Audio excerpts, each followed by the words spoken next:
Ayaw nyo ng kotse. Gusto.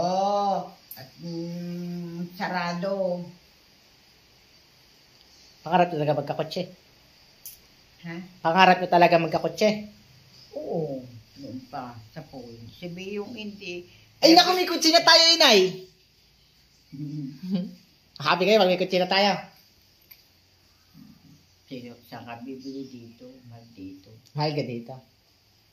Ano pag bumili ang kotse? Ano mararamdaman ninyo? Ay, masaya. Kitigili. Nakakapamasin. Yan na naman.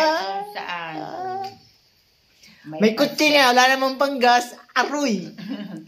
May pasal mo na sa Portugalera. Aba nga naman, gusto kayo di malayo. Kaya naman. Ay, ako nung nakapunta pa ng Portugalera, ang bata ko na si Berhel, kasama ko. Yan ang kasama na niya. Oo. Yan ang huling punta niyo ng Puerto. Oo, ang kasama ko noon makasamahan ko sa Kadapa, niyakag ako. Alay, ang gamit ko. Alay, habiling din ihanin natin sa kanto. Wala, nabukasan kami. Wala pa naman nung busong cellphone. May cellphone ako, yung di antena, anong tawag doon? Yung walkie-talkie. Yung itinutupe. Samsung, Ericsson.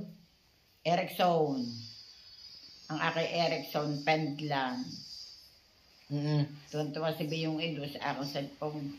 Aba, pag itinawag kong kayo kahit anong layo, may signal. Sabi, kita hindi nawawala ng gano'n.